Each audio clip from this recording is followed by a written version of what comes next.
안녕하십니까, 황금똥입니다.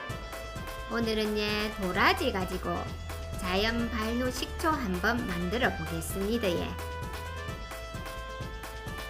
도라지는 평소에 흔하게 식탁에 오르내리는 식재료 아닙니까?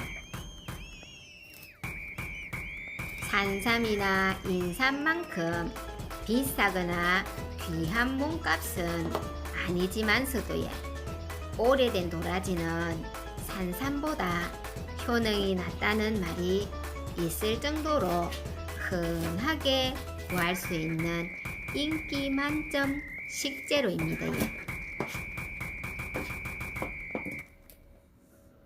도라지를 짤막짤막하게 잘게 썰어 주겠습니다.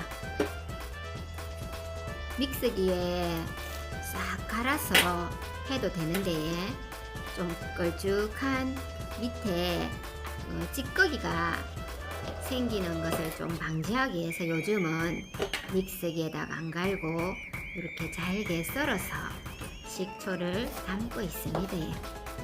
그러면 좀 맑은 식초가 나옵니다. 이 도라지는 겨울철 이 되면 장기침을 할 때에 많이들 먹게 되는데 옛날에 우리 할머니는 도라지하고 배를 갖다가 찜통에 푹 고아서 그 즙을 기침하는 우리들에게 먹였다 아닙니까? 그때는 어린 마음에 쓰답고 참 먹기 싫어했는데 참 지혜로운 민간요법 아니었겠습니까? 우리 어린 시절만 해도 약을 흔하게 구할 수 없다 보니까 옛날에는 기침한다 하면 도라지나 배를 달여서 먹었던 기억이 있습니다. 도라지는 민간요법으로 많이 전해져 내려왔는데 기침이나 가래, 천식, 위산과다 이런 데 특히 효능이 좋다 하고요. 요즘은 워낙 효능이 좋은 재료들이 많은데 도라지도 마찬가지로 항암 효과도 있고 암을 예방하기도 하고 체지방 분해도 해줘가지고 좀 뚱뚱한 사람들이 자주 먹어주면 좋다고 하고요. 특히 뭐니뭐니 해도 도라지는 목감기, 기침에 많이 먹고 있다 아니까요. 요즘은 또 도라지 말린 차, 도라지 즙, 도라지 가루.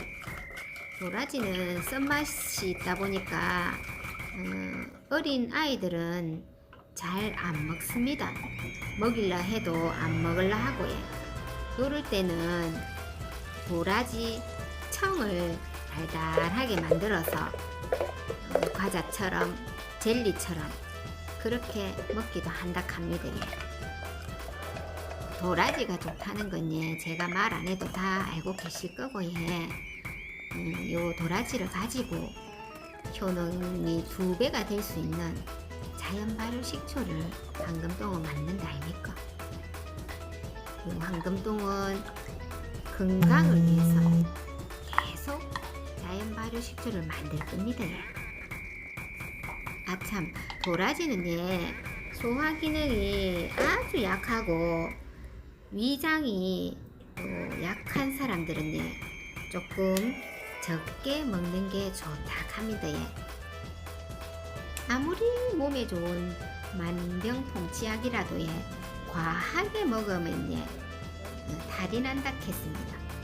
적당량 먹어주시고 또 자연 발효 식초도 한번 만들어서 꼭 먹어보시기 바랍니다.